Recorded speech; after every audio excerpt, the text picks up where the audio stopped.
नमस्कार, सुन निकाल के इस खास कार्यक्रम में आप सभी का स्वागत है। मैं हूं डॉक्टर अवधेश मिश्रा। जब खेतों में धान के कटोरे में खेतों में धान के जगह अफीम उगने लग जाए तो फिर सियासत में बवाल होना तय है। पहले दुर्ग में, बलरामपुर, उसके बाद रायगढ़ जिले में अफीम की खेती पाई गई। प्रशासन ने काम किया, पुस्तैदी दिखाई, गिरफ्तारियां हुई, कार्रवाइयां की गई। लेकिन सवाल ये कि आखिरकार छत्तीसगढ़ को हुआ क्या? क्यों बार बार लगातार इस तरह से अलग अलग जिलों में अफीम की खेती सामने आ रही है? क्या ऐसी कोई ठोस कार्रवाई होने से कहीं चूक हुई जिससे लोग ये कोशिश भी ना कर पाते, या फिर क्या कहीं ना कहीं कोई संरक्षण है कि इतना बवाल और इतने सवाल सामने आ रहे हैं? आज इसी गंभीर विषय पर करेंगे चर्चा, लेकिन उससे पहले देख लीजिए ये खास रिपोर्ट।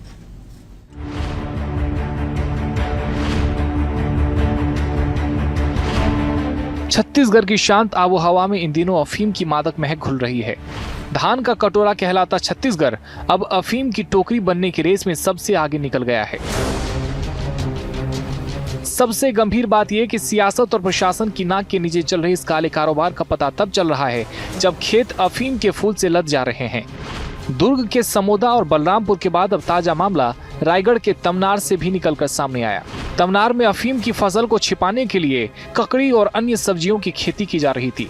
चोरी छिपे लगभग 70 डिसमिल में अफीम उगाया गया था। फिलहाल पुलिस आरोपी मार्शल सांगा को हिरासत में लेकर पूछताछ कर रही है। दुर्ग के समोदा में 5 एकड़ से ज्यादा लगी अफीम की फसल को किया था जब्त। तब खेत से करीब 14,30,000 अफीम के पौधे बरामद किए गए। जब्त की गई अफीम की अंतर्राष्ट्रीय बाजार में कीमत करीब 7 करोड़ रुपए से ज्यादा है। दुर्ग अफीम की खेती में 4 लोगों को गिरफ्तार किया गया। 10 मार्च को बलरामपुर जिले के त्रिपुरी के सरना टोली में मामला सामने आया। 12 मार्च को बलरामपुर कोरांधा में हुआ अफीम की खेती का खुलासा। बलरामपुर में अफीम की खेती में सामने आया था झारखंड कनेक्शन। अब रायगढ़ में पकड़ी गई अफीम की खेती, हिरासत में झारखंड का आरोपी। सीएम विष्णुदेव साय ने मामले को गंभीरता से लेते हुए कलेक्टरों को दिए निर्देश। 15 दिनों में अपने जिलों से रिपोर्ट कार्ड देने के निर्देश दिए। अफीम की खेती पर पक्ष विपक्ष के बीच आरोप प्रत्यारोप का दौर जारी। मामला सामने आते ही पूर्व सीएम भूपेश बघेल ने मोर्चा खोलते हुए कहा, बीजेपी नेता का एक बड़ा फार्म हाउस है। 20 एकड़ खेती की जमीन के बीच अफीम की खेती हो रही थी। बीजेपी नेता प्रदेश का नाम डुबाना चाहते हैं। वहीं सीएम विष्णुदेव साय ने कहा, जहां भी कुछ मिलेगा वहां सख्त से सख्त कार्रवाई होगी। इधर पूर्व सीएम के तंज पर डिप्टी सीएम अरुण साव ने कहा कि जिनके सरकार के समय पूरा छत्तीसगढ़ नशे का गढ़ बन गया था, वो किसी मुंह से ऐसी बात करेंगे? उन्होंने जो बीज बोया था उसी का यह फल है। लगातार एक एक करके अफीम की खेती सामने आते जा रहा है। अब पूरे ये 2 वर्षों में ये अफीम की खेती में बड़ी तेजी आई है जब से विष्णुदेव की सरकार बनी है, और इसमें भारतीय जनता पार्टी के लोगों की संलिप्तता, चाहे दुर्ग में विनायक ताम्रकर की बात करें, चाहे बलरामपुर में वहाँ के पूर्व सरपंच की बात कहें, ये सब लोग भारतीय जनता पार्टी से जुड़े हुए लोग हैं और भारतीय जनता पार्टी पूरे प्रदेश को नशा में डुबो देना चाहती है। जहां भी कुछ गड़बड़ी हुई है वहां पर जांच तत्काल किए हैं और दोषीदार के ऊपर सख्ती से कार्रवाई हुई है।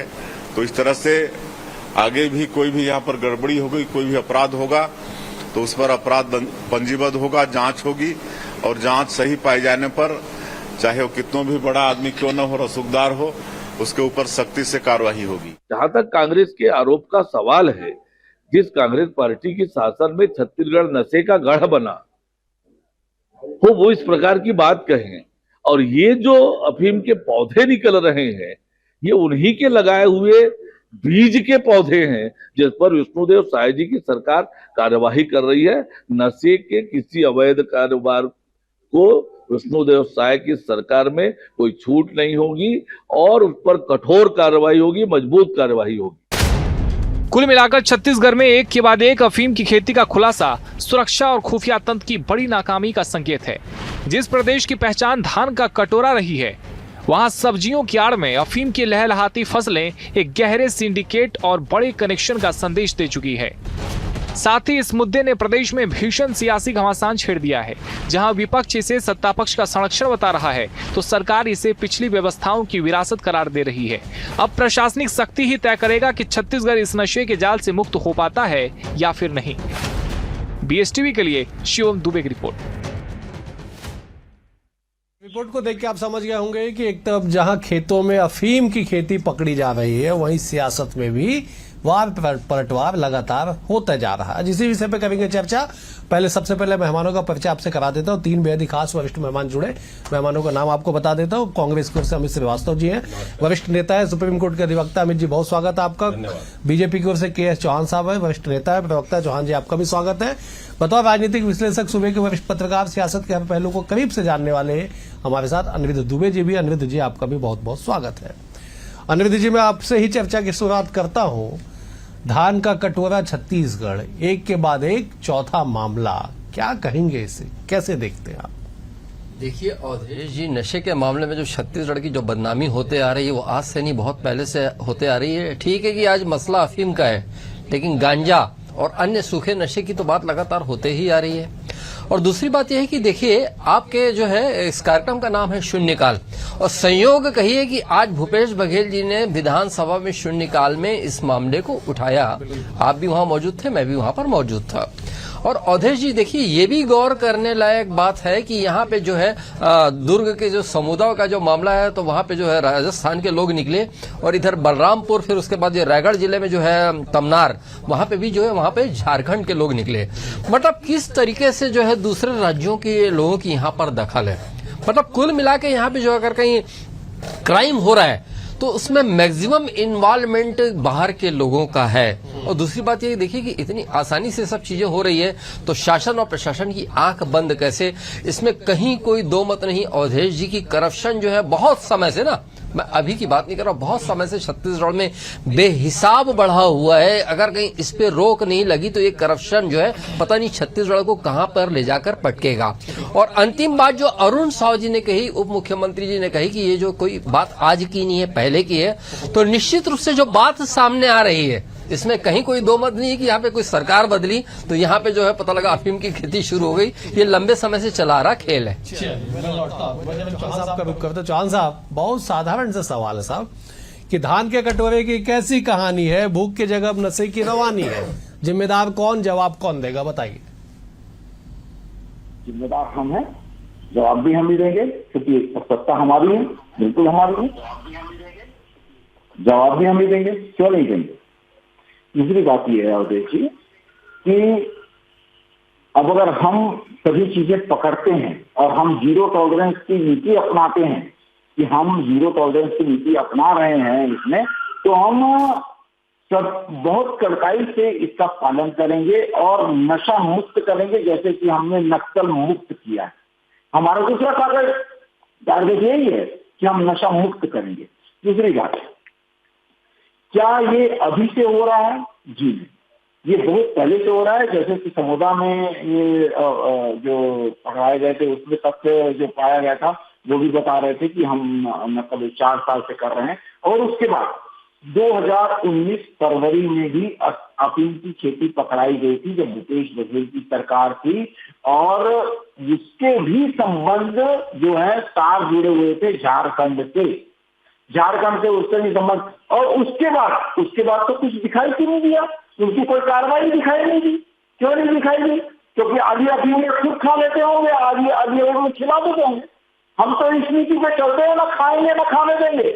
हमको जैसे ही पता चलता है हम फिजिकल सर्वे चालू करवा देते हैं। मुख्यमंत्री जी खुद मॉनिटरिंग करते हैं, इतने संवेदनशील हैं हमारे मुख्यमंत्री जी और हमारी सरकार कि खुद मॉनिटरिंग करके ये बताती है कि आपको ये मॉनिटरिंग करना है और सख्त निर्देश दे दिए।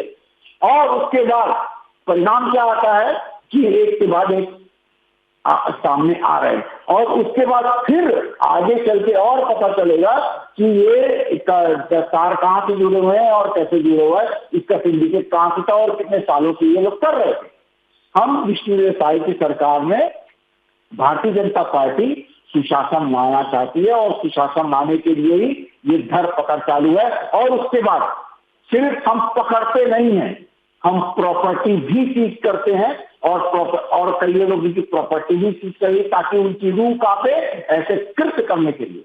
सिर्फ और सिर्फ जिनकी जमीन है उनको नहीं, जो जितने भी चौहान साहब मैं लौट रहा हूँ, चौहान साहब मैं लौट रहा हूँ, ठीक है ठीक है चौहान साहब लौट रहा हूँ। आप प्रॉपर्टी सीज भी करते हैं, बुलडोजर भी चलाते हैं, तमाम तरह की बातें, मैं लौटता हूँ। अमित जी, दो सवाल नहीं, दो बयानों को मैं जरा मर्ज करने की कोशिश करता हूं, आप सवाल को समझ के जवाब दीजिएगा। साहब, मार्च 2019 में बिल्कुल तथ्य है कि मार्च 2019 में जसपुर में अफीम की खेती पकड़ाई, लगभग 300 पौधे जब्त किए गए थे। मैं आपको जगह का नाम बता देता हूं, जसपुर के सन्ना थाना क्षेत्र में छापा मारा गया था, कार्रवाई की गई थी मार्च 2019। मार्च 2026 लगातार पहले दुर्ग, बलरामपुर में 2 जगह और अब रायगढ़ में अफीम की खेती करने की अगर आप इतिहास को खंगालेंगे ना अमित जी, तो पता चलता है कि अक्टूबर नवंबर में बुआई की जाती है, 120 से 150 दिन उसे काटने को लगते हैं। मतलब ये मार्च अप्रैल का टाइम कटाई का होता है। अभी जो खेती पकड़ा रही है उसने में कांग्रेस ने बीजारोपण किया था, उसका फसल अब कट रहा है पुलिस के द्वारा। 2019 में जब खेती पकड़ाई थी तो कांग्रेस की सरकार थी, उस समय नहीं बीजेपी की सरकार में कुछ जिम्मेदारी तय नहीं हुई थी। भले आप दिसंबर में सरकार में क्यों नहीं आए थे 2018 में। दोनों बयानों को क्लब करके जब जवाब दीजिए। देखिए, मुझे ऐसा लगता है जब जिम्मेदार व्यक्ति जो पद में बैठते हैं वो हील हवाला करते हैं तो इस प्रकार के बयान देते हैं कि ये तो बोया कब था, निकाले कब। मैं तो बड़ी विनम्रता के साथ ये विषय जो है ये बहुत संवेदनशील विषय है, क्योंकि मेरे धान के कटोरे को ये नशा का केंद्र बनाने के लिए जो लगे हुए हैं, मुझको बताइए कि लगातार ये ट्रेंड सा हो गया है। 1 बार 2 बार 3 बार 4 बार एक घटनाएं कोई छोटी नहीं है कि अगर छत्तीसगढ़ के धान के कटोरों को ये अफीम का कटोरा बनाना चाह रहे हैं तो हम बनने भी नहीं देंगे, पहली बात। दूसरी चीज, मैं आपके माध्यम से एक और चीज कहना चाहता हूं, क्योंकि हम चिंतित इसलिए है क्योंकि यहाँ छत्तीसगढ़ की पहचान धान के कटोरे के रूप में पूरे विश्व में है, लेकिन मेरा प्रदेश की पहचान और उसका भविष्य दोनों खतरे में है, मुझे ऐसा लगता है। और क्यों लगता है? क्योंकि लगातार आप देखिए, मैं भाजपा के नेताओं से भी पूछना चाहता हूं कि अगर दुर्ग में पकड़ाता है, समोदा में, वहां पर भाजपा के जो नेता है, जो राइस मिल एसोसिएशन के संयोजक हैं, उनका नाम उसमें आता है और एफआईआर में उनका नाम भी 3 और 4 नंबर पर डाला जाता है, तो कहीं ना कहीं ये ऐसा लगता है कि उस एफआईआर को पढ़ के कि भाजपा के नेताओं का संरक्षण तो है और कौन कौन सफेद पोस्ट लोग हैं। हमने पहले भी कहा था, और उस दिन जिस दिन पहली घटना आई थी, मैंने कई चैनलों पर डिबेट किया था और मैंने उस दिन कहा था कि पूरे छत्तीसगढ़ के स्तर पे इसकी जांच होनी चाहिए, राज्य स्तर पे जांच होनी चाहिए कि कहां कहां पर ऐसा है तो नहीं।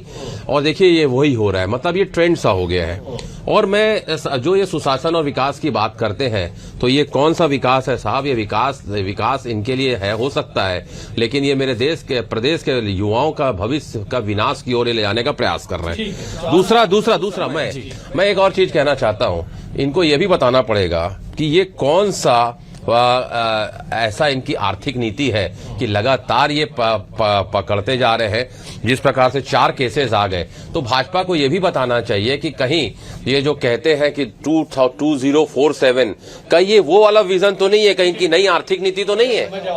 चौहान साहब, सवाल और विषय दोनों गंभीर है। सवाल प्रदेश के भविष्य से, देश के भविष्य मतलब युवाओं से है, क्योंकि कहा जाता है कि साहब कि नशे की लत में युवा जो है सबसे ज्यादा आते हैं। ऐसे में अफीम की खेती का लगातार पकड़ा जाना, ठीक है, राजनीतिक तौर पे आप कहे कि साहब कांग्रेस के समय का बीजारोपण है जिसका फल अब खेतों में दिखाई पड़ रहा है, विज्ञान और तकनीक कुछ और ही कहता है। लेकिन सवाल यह साहब कि रुकेगा कैसे? अभी तो 4 जगह पकड़ा है, इस बात की गारंटी क्या है कि आने वाले समय में इस तरह की खेती और भी सामने नहीं आएगी? चौहान साहब। अवधेश जी, आप बहुत ही बुद्धिमान पत्रकार हैं और हमारे दर्शक भी बुद्धिमान हैं, और हमारे को बहुत ही अच्छे से और बैलेंस होकर ये सोचना चाहिए कि अगर हमारे हाथ में एक केस लगता है और उसके बाद हम बहुत ही मुस्तैदी से लग जाते हैं, ग्राउंड रिपोर्ट और ग्राउंड सर्वे और ग्राउंड सर्वेक्षण के लिए सब लग जाते हैं, और ड्रोन से भी उसकी सभी हम लोग तहकीकात करते हैं और उसको भी पकड़ने की कोशिश करते हैं, और 4 केसेस हमारे हाथ में आ जाते हैं, तो क्या ये सरकार की और प्रशासन की संवेदनशीलता नहीं है? क्या अपने दायित्वों का वो निर्वहन नहीं कर रहे हैं?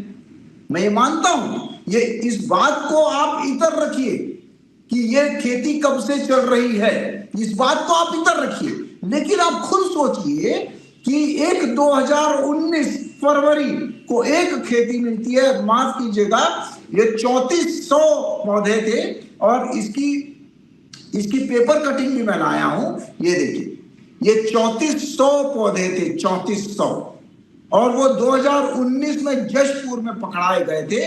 उसके बाद आपने क्या एक्शन लिया, उसके बाद आप लोगों ने क्या बचाव किया? लेकिन हमारे कार्यकाल में जब ये सभी चीजें पकड़ाई जाती हैं तो हम लोग पिल जाते हैं, क्योंकि हमारी मंशा देखिए, हमारी मंशा ये है कि हम इसको नशा मुक्त करना चाहते हैं, अपने प्रदेश को ही नहीं अपने देश को नशा मुक्त करना चाहते हैं। और उसके बाद अभी ये भूपेश बघेल जी बोल रहे थे कि एक भाजपा नेता के 20 एकड़ खेत में अफीम की खेती हो रही थी और उसने बुलडोजर पकड़ा के नष्ट कर दिया। तो मैं आपके प्रसिद्ध चैनल में ये भी बोलता हूं कि मैं भी एक कांग्रेसी नेता को ऐसा जानता हूं जिसके 50 एकड़ में हो रही थी, खेती हो रही थी अफीम की, और उसने बुलडोजर लगा के उसको नष्ट कर दिया जैसे ही मेरे को पता चला।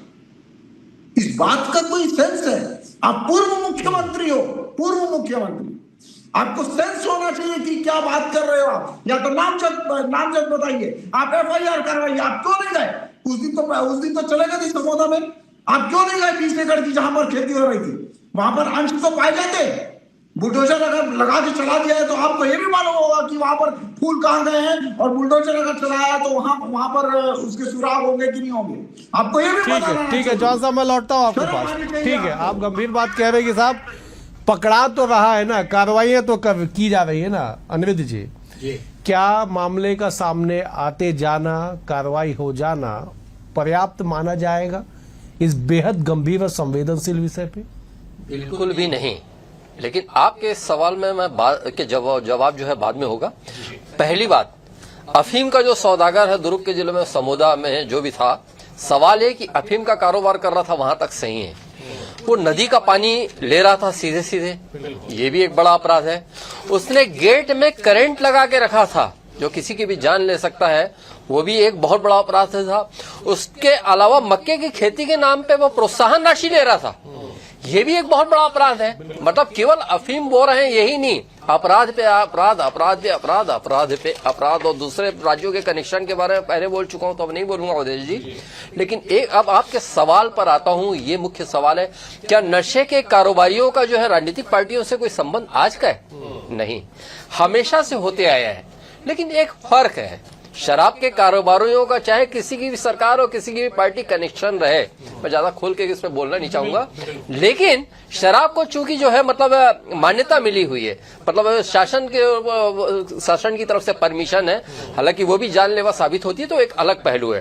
अब मैं बात आता हूं कि एक समय में हुक्का बार को लेके भी जो है पिछली कांग्रेस की सरकार में वहां पे सदन में शैलेश पांडे बिलासपुर के कांग्रेस विधायक ने इस मामले को उठाया था। तत्कालीन गृह मंत्री ताम्रध्वज साहू जी ने वहां पे जवाब देते हुए कहा था कि इस पर सरकार की ओर से कोई अनुमति नहीं दी जाती। बाद में उसी विधानसभा में फिर वहां पे जो है निर्णय हुआ हुक्का बार पे प्रतिबंध का, एक अच्छा कदम था। और भारतीय जनता पार्टी की सरकार में लगातार छापेमारी हो रही है, प्रकरण सामने आ रहे हैं, इसके लिए भी जो है मतलब सराहनीय कदम है। लेकिन आज बजट सत्र का अंतिम दिन था तो अभी तक किसी बड़े निर्णय की बात तो सामने नहीं आई है। तो अभी आने वाला जो मानसून सत्र है, तो जिस तरह हुक्का बार पे बड़ा निर्णय हुआ था, तो आने वाले जो विधानसभा का मानसून सत्र जुलाई में होगा तो उसमें भी कम से कम अफीम को लेके कोई ठोस जो है सरकार का जवाब या सरकार का कोई ठोस निर्णय सामने आना चाहिए। जी, दावा किया गया साहब कि पहली खेती समोदा में जब पकड़ी गई उस वक्त कड़े निर्देश दिए भी गए कि हर कलेक्टर अपने स्तर पे जांच कराए और कहीं पे भी कोई ऐसे मामले हैं तो उस पर कार्रवाई की जाए। बलरामपुर पे गुप्त सूचना के आधार पे कार्रवाई की गई, उसके बाद सरकार और थोड़े से एक्शन मोड पे आई, कहा गया कि साहब फिजिकल वेरिफिकेशन, डिजिटल वेरिफिकेशन कीजिए। रायगढ़ का मामला है, ये भी गुप्त सूचना के आधार पे कार्रवाई की गई, वो वेरिफिकेशन क्यों नहीं हो पा रहा है? और क्यों कहा जा रहा है कि साहब जब हम सर्वे कर रहे हैं, जांच कर रहे हैं, तब खुलासा हो रहा है? नहीं, पुलिस कह रही है, पुलिस की प्रेस विज्ञप्ति है मेरे पास कि गुप्त सूचना के आधार पे कार्रवाई की गई। देखिए, मैं तो सीधा सीधा ये इंटेलिजेंस फेलियर इसको मानता हूं। और जब आप देखिए कि ये मुख्यमंत्री जी और गृह मंत्री जी के लिए सीधा सीधा फेलियर है, क्योंकि कहीं ना कहीं ये नियत और निगरानी ये दोनों कमजोर बताती है। क्योंकि लगातार जिस प्रकार से अभी चौहान जी कह रहे थे ना, तो मैं कहना चाहता हूं, आप कह रहे थे कार्रवाई होती है। नहीं चौहान जी, अगर कार्रवाई होती तो दुर्ग में जो पकड़ाया उसका नाम तीसरे और चौथे नंबर पे आप नहीं रखते। मतलब संरक्षण, आपका सत्ता का राजनीतिक संरक्षण उसे प्राप्त हो रहा है तभी, और राजनीतिक संरक्षण में प्रदेश का नाम जो आप बदनाम होने दे रहे हैं वो भी एक दुखद पहलू है। और सफेद पोसों को जो आप बचाने का प्रयास कर रहे हैं, तो ये तो समझ में आ गया है कि जो सीमित कार्रवाई हो रही है इसमें संरक्षण जो है, सत्ता का संरक्षण तो उन्हें प्राप्त है। और लगातार जिस प्रकार से ये धंधा फल फूल रहा है, ये सत्ता के संरक्षण के बिना नहीं फल फूल सकता, मैं आपको बता दूं चौहान जी। और जिस प्रकार से आदरणीय अभी अनिरुद्ध भैया ने बताया कि मक्के पे वो अनुदान ले रहे थे, उसके बाद गेट पे करंट लगा दिए थे, और हमारी जो सूचना थी वो कुछ जमीन को कब्जा भी किए थे, पानी भी ले रहे थे। शासन प्रशासन इतना मौन क्यों है? क्योंकि वो भाजपा के रूलिंग पार्टी के राइस मिल एसोसिएशन के संरक्षक थे, संयोजक थे, इसीलिए उन पे हाथ डालने के पहले प्रशासन भी कांपता था। और जब हम अप्रमाण भी मिल गया, क्योंकि ये जिसका नाम आ रहा था उसका नाम अगर आप एफआईआर में चौथे नंबर पे करेंगे, तो मैंने कहा ना, ये नियत और निगरानी दोनों को कमजोर साबित करती है। लेकिन सबसे दुखद पहलू है अवधेश जी कि इससे मेरा छत्तीसगढ़ का नाम जो है वो शर्मसार हो रहा है। मुझे उस बात का दुख है, क्योंकि मैंने जैसा कहा ना कि ये मेरे छत्तीसगढ़ की पहचान और भविष्य दोनों को खतरे में डालता है। दो बातें निकल के आए साहब, नियत और निगरानी, दोनों को डिफाइन करिएगा कि सरकार की नियत और प्रशासन की निगरानी का स्तर क्या है। दूसरा, ये सवाल छत्तीसगढ़ का है, आपके, हमारे, हम सबके प्रदेश को सुरक्षित रखने का है। गैर सियासी तौर पे क्या आप इस बात का आश्वासन देंगे बतौर सत्ताधारी दल के नुमाइंदे कि साहब ऐसी कार्रवाई होगी कि जिसने भी खेत में फसल लगाया होगा वो खुद से काट के गायब हो जाएगा? चौहान साहब। देखिए अवधेश जी, मेरे दोस्त ने 4 से 5 बार ये बोला कि उनका नाम जो है विनायक ताम्रकार का वो चौथे नंबर पे लिया गया है। तो मैं ये बता देना चाहता हूं आपके प्रसिद्ध चैनल के माध्यम से कि जो पहले नंबर का आरोपी भी था उसमें भी 7 धारा और बाकी की उपधारा लगी हुई है, और वही सेम धारा विनायक ताम्रकार के नाम पे भी लगी हुई है। मैं विनायक ताम्रकार का वकील नहीं हूं, लेकिन मैं बता रहा हूं इसका आंसर। अब ये आपको स्पष्ट हो गया होगा कि हमारी पारदर्शिता के हिसाब से कैसे कैसे काम हो रहा है। दूसरी बात ये है कि आपने नियत के बारे में पूछा और निगरानी के बारे में पूछा, तो इस बात को मैं ऐसे जोड़ देना चाहता हूं कि जब हम 532 नक्सलवादियों को 2 साल में ढेर करते हैं और ये लोग 5 साल में भी ढेर नहीं कर पाते हैं, जब हम 100 से ऊपर मुठभेड़ करते हैं 2 साल में, ये 5 साल में भी नहीं कर पाते हैं, जब हम 1750 लोगों को गिरफ्तार करते हैं नक्सलियों को, ये 5 साल में नहीं कर पाते हैं, जब हम 4 अफीम के खेतों को खोज लेते हैं और उन पर कार्रवाई करते हैं, ये पूरे साल भर, पूरे 5 साल में एक अफीम जो पकड़ाई जाती है उसके बाद कोई कार्रवाई नहीं होती है। हम क्या है? बहुत संक्षेप में अनिरुद्ध जी से जवाब चाहूंगा, माफ कीजिएगा, अमित जी से जवाब चाहूंगा, अभी फाइनल कमेंट के लिए अनिरुद्ध जी के पास जाऊंगा। अमित जी, बहुत गजब डेटा लेके आए चौहान साहब। बहुत आपको साधुवाद। मैं कहना चाहता हूँ, वाकई आप जैसा काम तो हम भी नहीं कर सकते। 55 साल में हमने 55 लाख करोड़ रुपए कर्ज लिया था, आज आपने 265 लाख करोड़ रुपए कर्ज ले लिया, उस पर भी कह लीजिए। आज तक बच्चा जब पैदा होता है 4,80,000 रुपए वो देनदार हो जाता है आपके कार्यकाल में। ये हम नहीं कर सकते, माफ करिएगा, ये आपके कार्यकाल में ही हो रहा है। देश के कॉर्पोरेट मित्रों को 16 लाख करोड़ रुपए आप वेव ऑफ कर देते, ये हम नहीं कर सकते। हम किसानों का कर्जा माफ करते हैं। मैं इसे तो कहता हूँ कि आपका एक ही काम है, गरीबों से खींचो, अमीरों को सींचो।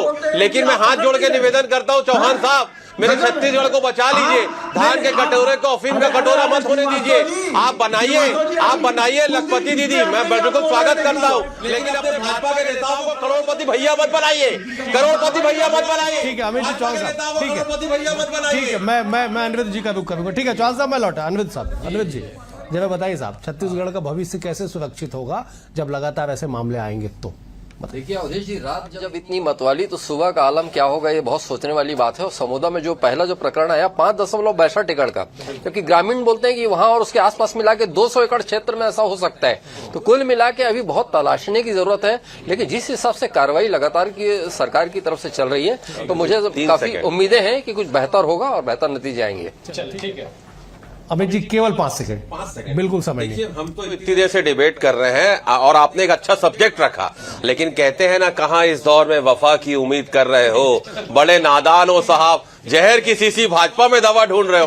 चलिए मुझे समाप्त करना होगा, समय का अभाव है। आप तीनों मेहमानों का बेहद शुक्रिया। अमित जी आपका शुक्रिया, चौहान साहब आपका शुक्रिया, अनिरुद्ध जी आपका भी बहुत बहुत शुक्रिया। कुल मिला के समझिएगा कि बात जब प्रदेश के आन बान पे आए तो राजनीतिक दलों को राजनीति त्याग के प्रदेश को बचाने के लिए आगे आना चाहिए। प्रशासन को भी ऐसी कार्रवाई करनी चाहिए कि लोग इस तरह की खेती के बारे में सोच भी ना सके। फिलहाल आज के लिए इतना ही, कल एक और विषय के साथ होगी मुलाकात। बने हुए BSTV के साथ, नमस्कार।